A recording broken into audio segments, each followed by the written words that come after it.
Good morning, dear students. So, in the last class, I completed the five kingdom system. I'm repeating this topic because of there are so many students are absent in the live class. So, I'm repeating it. Okay. So, we are starting the chapter 2 systematics of living organisms, in which we are going to study about the five kingdom system of classification. Okay. So, so first of all, we should know what is systematics. Systematics means a arrangement of organisms according to their phylogenetic dissimilarities and the similarities of the classification. They are classified into the different classes. So when in our world there are so many organisms are present, and hence we have to classify them in the different forms. Okay, so this is the systematics of living organism. The organisms are classified into the five different types. So the Carl Linnaeus classify the organisms into the two different classes. First one is the plant and second one is the kingdom Animalia. These two organisms or these two classification kingdom systems are classified on the basis of mode of nutrition. What is meant by mode of nutrition? It is the organism in which the organism how they take their food material. This is known as the mode of nutrition, and on this basis the Carl Linnaeus classify the two kingdom system. First one is the autotrophic kingdom system, that is nothing but the plantae, and the heterotrophic kingdom system, that is nothing but the animalia. Then in the next few years there are the other organisms, carniers, who propose the third kingdom system, that is nothing but the protista. And in the next some years there are a new scientist, which is the Whittaker, R.H. Whittaker, gives us the five kingdom system. In that kingdom system, they classify all the organisms which are present in our environmental conditions or which are present on the earth. So, when Whittakers classified their system, they classify the five kingdoms. First kingdom is kingdom Monera, second one is Protista, third is fungi, fourth plantae, and the fifth one is the animalia. So in this class we are going to study about the class or the kingdom Monera. So what are the characteristics of the kingdom Monera and which organisms are classified in this kingdom? So we are studying the classification or the characteristics of the kingdom Monera. First of all, the organism is unicellular and the prokaryotic organism. What is unicellular? Means the organisms which is made up by the only single cell, that is unicellular, and they are prokaryotic in the organism. Next, they cannot be inhibited by the other organisms. They are independent and they can grow in environmental conditions freely. None other than the other organisms can inhibit them into the growth. Next, they are phototroph. They are autotrophic. Phototrophic means they are autotrophic. Some are chemoautotrophs and the other are the heterotrophs. We know what is photoautotrophs, chemoautotrophs, as well as the heterotrophs. What is chemoautotrophs? The organisms which take their food material from the chemical, and the other organisms which are heterotrophic, they are depend on the other organisms for their food material. Next one is the nucleus is very simple. There is no nuclear membrane is present around the nucleus. Only the DNA molecules, that is the genetic material, is present in the Monera type of kingdom animal. Next is no membrane bound cell organelles. As we say that it is the prokaryotic organism, then hence there is a no cell membrane bound organelles like the mitochondria, chloroplast, rhizobium, etc. So next one is the cell wall made up of the peptidoglycan. Okay, the cell wall of any organisms which is present in the kingdom Monera, their cell wall is made up of, suppose this is the animal, This is their genetic material, and this cell wall is made up of the peptidoglycan. This cell wall is made up of the peptidoglycan molecule. So what is peptidoglycan? It is the molecule, it is the biomolecule which is formed with the help of different sugar molecules.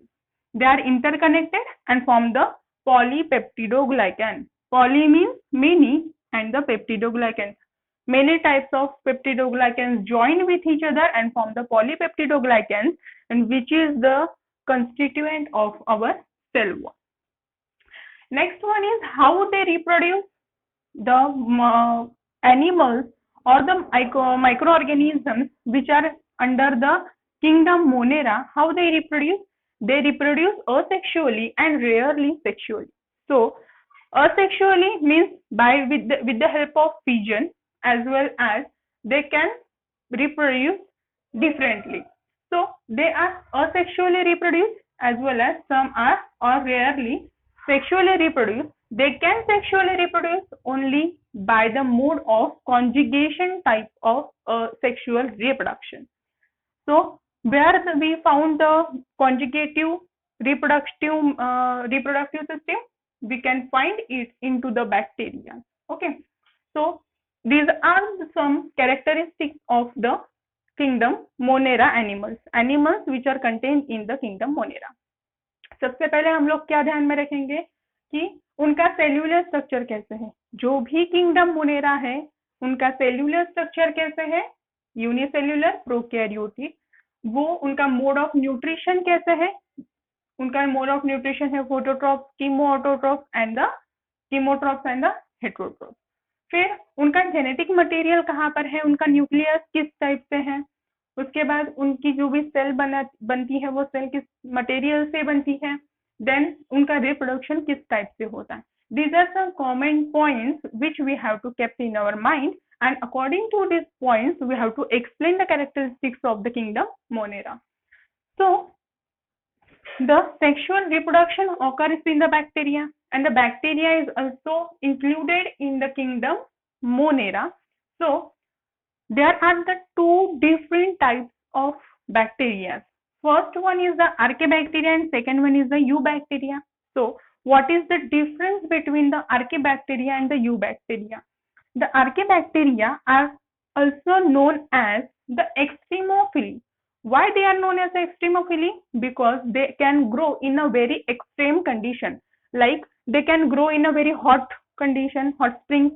They can grow in a salty conditions like the salt lakes, or they can grow in a volcanic rupture.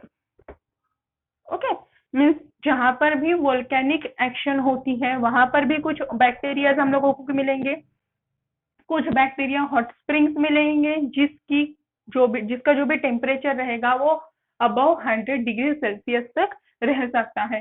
ऐसे condition में कोई भी नहीं जिंदा रह सकता, लेकिन ऐसे कंडीशन में कुछ बैक्टीरिया वहां पर ग्रो होते हैं. This bacteria are under the chemobacteria. Okay, then they can grow in the salty condition. The bacteria which grows in a salty condition called as a halophilus type of bacteria, and the bacteria which can grow in a higher temperature like the hot springs, volcanic eruption, these bacteria are known as the thermophilus bacteria.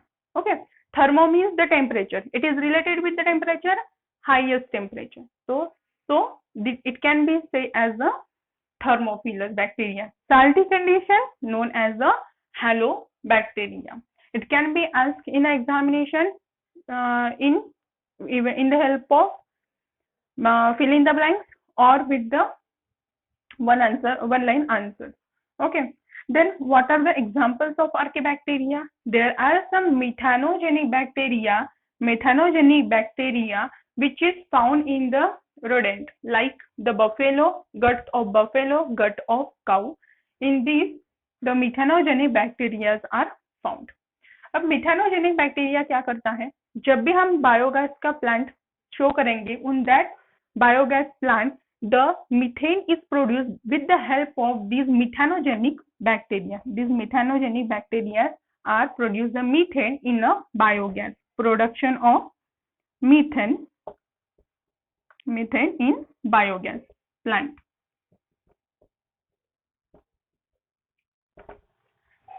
Then what are the eubacteria? Eubacteria are known as the true bacteria. These are different from the archaebacteria. The cell wall of the eubacteria is made up of the peptidoglycan. We see that the cell wall is made up of the peptidoglycan. According to the animals, the peptidoglycan can be classified.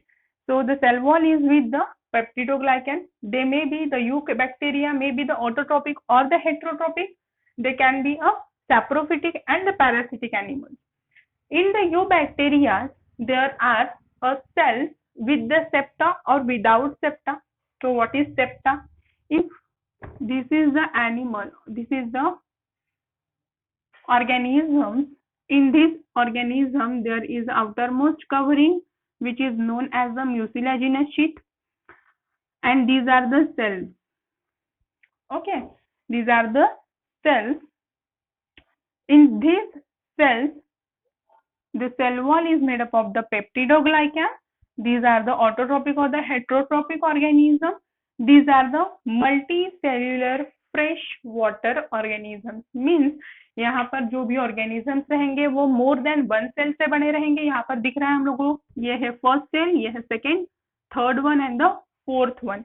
इस type से ये जो cell है वो many of the cells से बनी है, इसीलिए हमने उसे बोला है multicellular, and it is found in a fresh water. Means जो भी फ्रेश वाटर कंटेनर रहेंगे उनमें हम लोगों को क्या मिलेंगे, इस टाइप के यूबैक्टीरिया मिलेंगे. इस जो भी बैक्टीरिया है या फिर जो भी साइनोबैक्टीरिया है, मैं ये निकाल रही हूँ, इसे बोलते हैं nostoc, which is one of the example of the cyanobacteria, and cyanobacteria is under the eubacteria. Okay, so it is the outermost covering. This one is the outermost covering which is known as the mucilaginous sheath and septa. I said septa. So where the septa is formed, if this is the organism and in this organism there is a septa. Septa is a line which divide one cell into the two different cells. This line is known as a septa.